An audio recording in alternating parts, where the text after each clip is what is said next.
Chapter 1. From San Francisco to London. When I was 27 years old, I worked in an office in San Francisco. I did my job well, and my future was promising. I was alone in the world and I was happy. On Saturday afternoons I didn't work. I sailed my little sailboat on San Francisco Bay. One Saturday afternoon, I sailed out too far.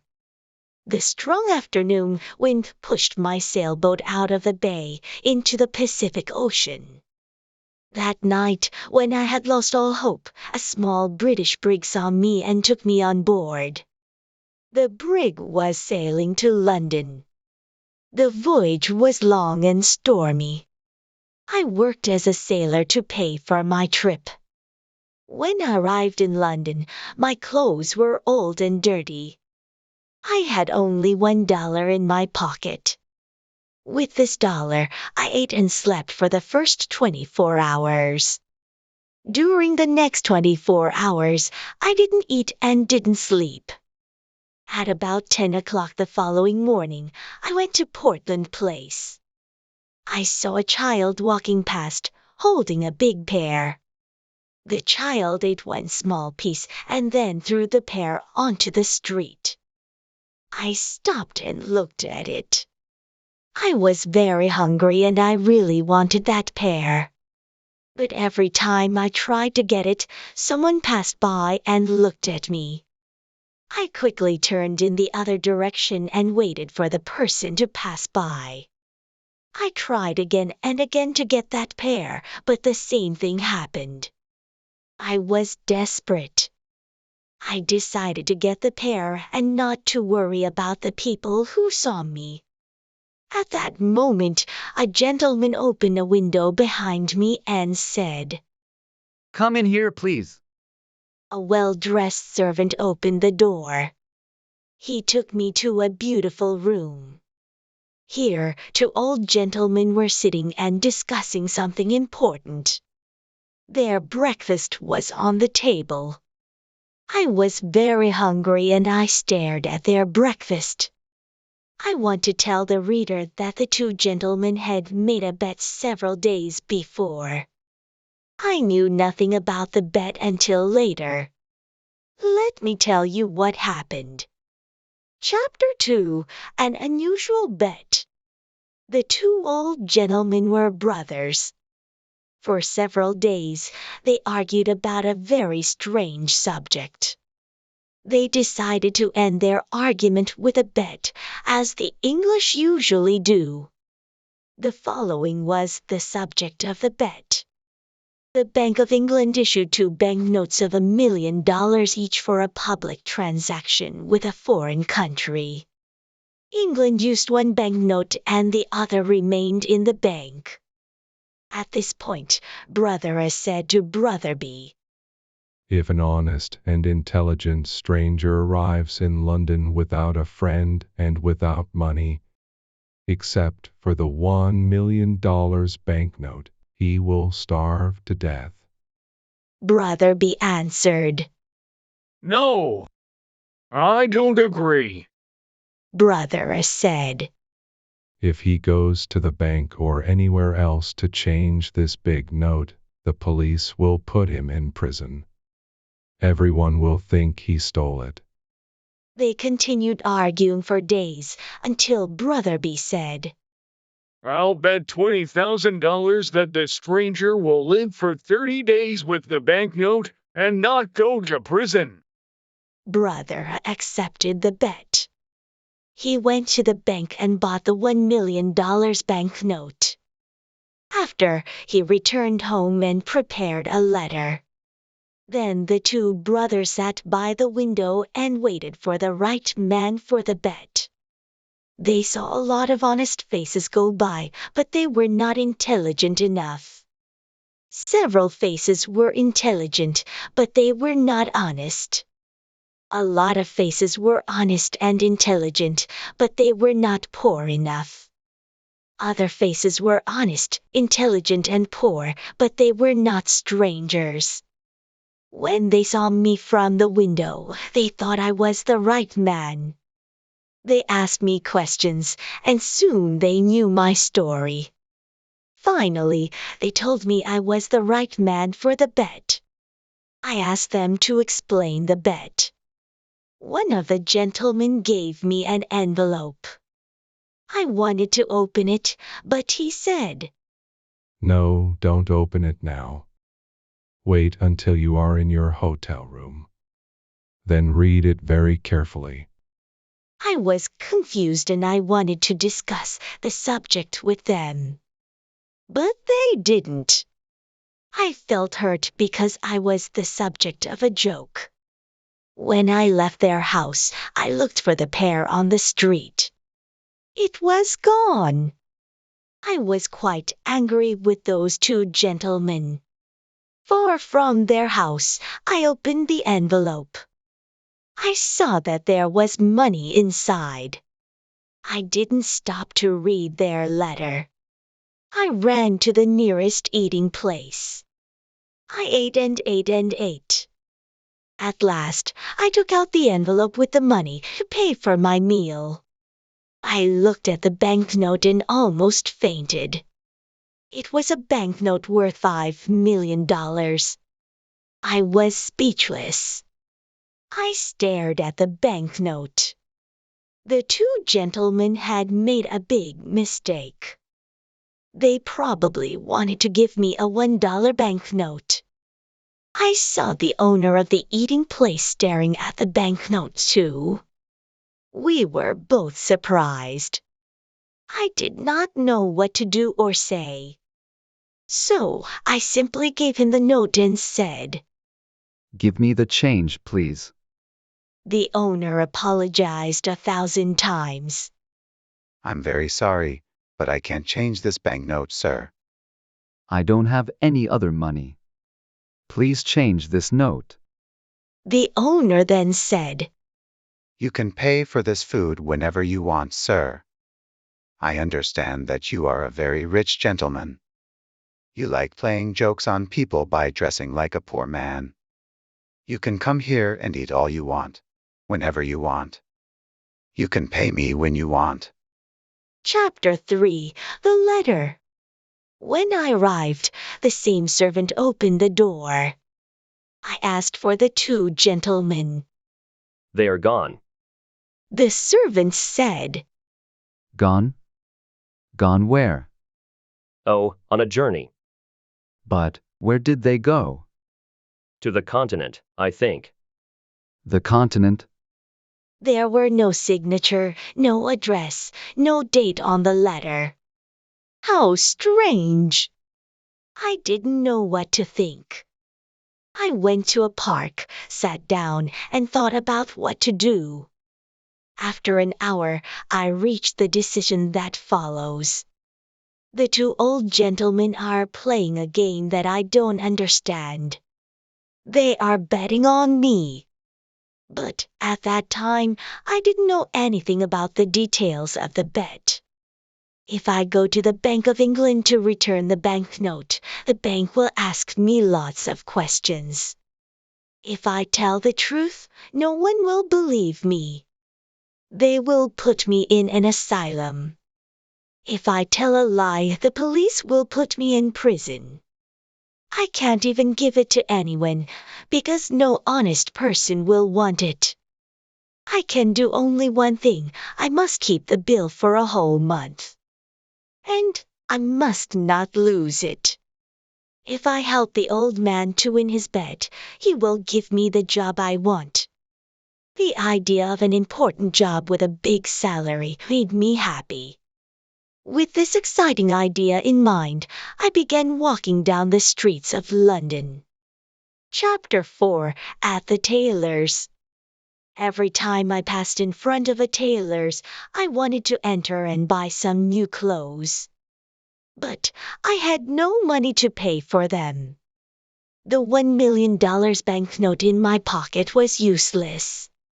I passed in front of the same tailor's 6 times. At last I entered. I quietly asked if they had an old, unattractive suit that no one wanted to buy. The man I spoke to nodded his head, but he didn't speak. Then another man looked at me and nodded his head. I went to him and he said, "One moment, please."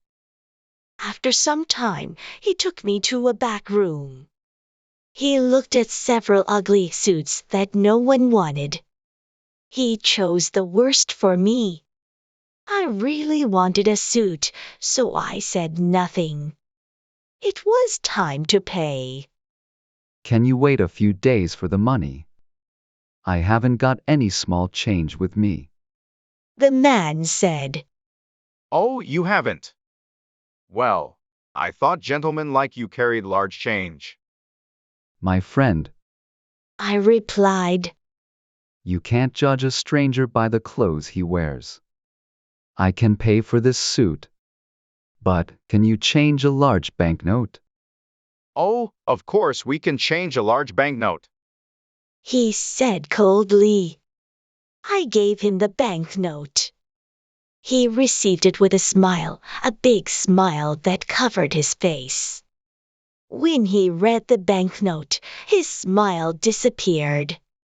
The owner of the shop came over and asked me, What's the trouble? There isn't any trouble. I'm waiting for my change. Come, come. Give him his change, Todd. Quickly. Todd answered. It's easy to say, but look at the banknote. The owner looked at the banknote. Then he looked at my package with the ugly suit. Todd, He shouted. you are stupid. How can you sell this unattractive suit to a millionaire? Todd, you can't see the difference between a millionaire and a poor man. I apologize, sir. The owner continued. Please take off those things you are wearing and throw them in the fire. Put on this fine shirt and this handsome suit. It's perfect for you, simple but elegant. I told him I was very happy with the new suit. Oh, wait until you see what we can make for you in your size. Todd, bring a pen and a book. Let me measure your leg, your arm. Todd, bring a pen and a book. Let me measure your leg, your arm. I didn't have a moment to speak. The owner measured me. Then he ordered his tailors to make me morning suits, evening suits, shirts, coats, and other things.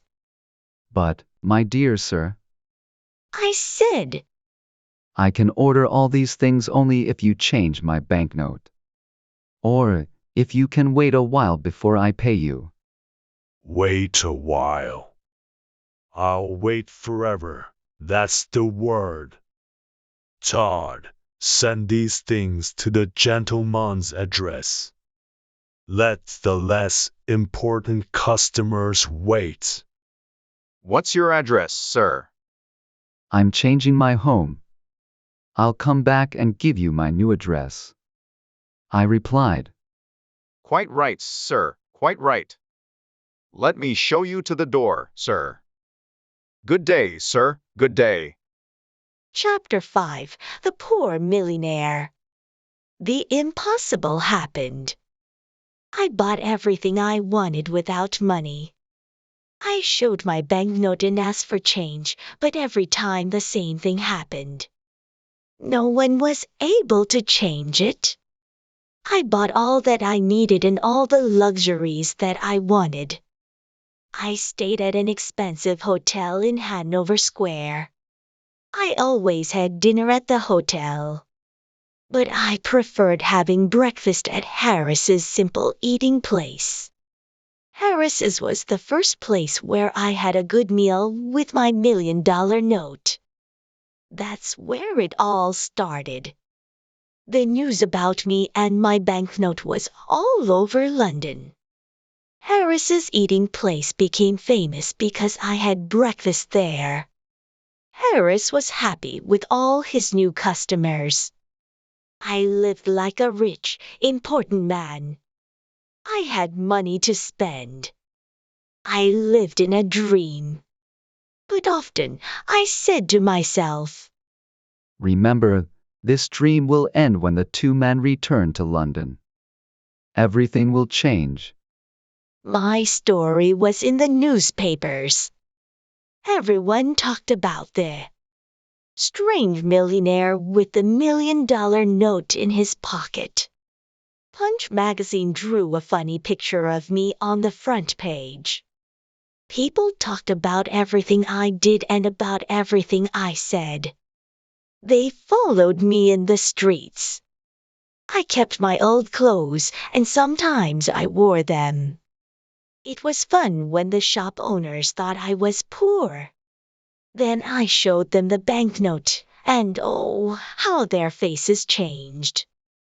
After 10 days in London, I went to visit the American ambassador. He was very happy to meet me. He invited me to a dinner party that evening. He told me that he knew my father from Yale University. He invited me to visit his home whenever I wanted. I was glad to have a new, important friend. I thought to myself, I'll need an important friend when the story of the $1 million note and bet comes out. I want the reader to know that I plan to pay back all the shop owners who sold me things on credit. If I win the bet for the old gentleman, I thought, I will have an important job. With an important job, I will have a big salary. I plan to pay back everyone with my first year's salary. Chapter 6: The Dinner Party. There were 14 people at the dinner party. The Duke and Duchess of Shoreditch, and their daughter Lady and Grace Eleanor de Bowen, the Earl and Countess of Newgate, Viscount Cheapside, Lord and Lady Blatherskite, the ambassador and his wife and daughter, and some other people. There was also a beautiful 22-year-old English girl named Portia Langham. I fell in love with her in 2 minutes, and she with me. After a while, the house servant presented another guest, Mr. Lloyd Hastings. When Mr. Hastings saw me, he said, I think I know you. Yes, you probably do. Are you the? Yes, I'm the strange millionaire with the $1 million note in his pocket. Well, this is a surprise. I never thought you were the same Henry Adams from San Francisco. 6 months ago, you were working in the offices of Blake Hopkins in San Francisco. I remember clearly. You had a very small salary. And, at night, you helped me arrange the papers for the Gould and Curry Mining Company. Now you're a millionaire, a celebrity here in London. I can't believe it. How exciting. I can't believe it either, Lloyd. Just 3 months ago, we went to the Miners' Restaurant. No, it was the What Cheer restaurant. Right, it was the What Cheer. We went there at 2 o'clock in the morning. We had steak and coffee. That night we worked for 6 long hours on the Gould and Curry Mining Company papers. Do you remember, Henry, I asked you to come to London with me. I wanted you to help me sell the Gould and Curry gold mine shares. But you refused. Of course I remember. I didn't want to leave my job in San Francisco. And I still think it's difficult to sell shares of a California gold mine here in London. You were right, Henry. You were so right. It is impossible to sell these shares here in London. My plan failed and I spent all my money, I don't want to talk about it. But you must talk about it. When we leave the dinner party, you must tell me what happened. Oh, can I? I really need to talk to a friend. Lloyd said, with water in his eyes. Yes, I want to hear the whole story, every word of it. Thank you, Henry. You're a true friend.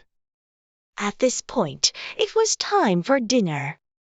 Thanks to the English system of precedence, there was no dinner. The Duke of Shoreditch wanted to sit at the head of the table. The American ambassador also wanted to sit at the head of the table. It was impossible for them to decide, so we had no dinner. The English know about the system of precedence. They have dinner before going out to dinner. But strangers know nothing about it. They remain hungry all evening. Instead, we had a dish of sardines and a strawberry. Now it was time for everyone to play a game called cribbage. The English never play a game for fun. They play to win or to lose something. Miss Langham and I played the game, but with little interest. I looked at her beautiful face and said, Miss Langham, I love you. Mr. Adams, she said softly and smiled. I love you too. This was a wonderful evening. Miss Langham and I were very happy. We smiled, laughed, and talked. I was honest with her. I told her that I was poor and that I didn't have a cent in the world. I explained that the $1 million note was not mine. She was very curious to know more. I told her the whole story from the start. She laughed and laughed. She thought the story was very funny. I didn't understand why it was funny. I also explained that I needed an important job with a big salary to pay all my debts. Portia, dear, can you come with me on the day I must meet those two gentlemen? Well, yes, if I can help you. She replied. Of course you can help me. You are so lovely that when the two gentlemen see you, I can ask for any job and any salary. With you there, my sweet Portia, the two gentlemen won't refuse me anything. Chapter 7, A $1 million Idea. At the end of the dinner party, I returned to the hotel with Hastings. He talked about his problems, but I didn't listen to him. I was thinking about Portia the whole time. When we arrived at the hotel, Hastings said, Let me just stand here and look at this marvelous hotel. It's a palace. What expensive furniture. You have everything you want. You are rich, Henry. And I am poor? His words scared me. I too was poor. I didn't have a cent in the world, and I had debts to pay. I needed to win the gentleman's bet. This was my last hope. Hastings didn't know the truth. Henry, just a tiny part of your income can save me. I'm desperate. Hastings cried. My dear Hastings, sit down here and drink this hot whiskey. Now tell me your whole story, every word of it. Do you want to hear my story again? But, you never told me your story. Of course I told you my story as we walked to the hotel. Don't you remember? I didn't hear one word of it. Henry, are you ill? Is something wrong with you? What did you drink at the dinner party? Oh, Hastings, I'm in love. I can only think about my sweet Portia. This is why I didn't hear your story before. Hastings got up from his chair, shook my hand, and laughed. I'm very happy for you, Henry, very happy. he said, smiling. I'll tell you the whole story again. So he sat down and patiently started to tell me his story. To make a long story short, the owners of the Golden Curry gold mine sent Lloyd to England to sell the shares of the mine for $1 million. Any money he received over $1 million was his to keep. Hastings's dream was to sell the shares for more than $1 million and become rich. He had only 1 month to sell the shares.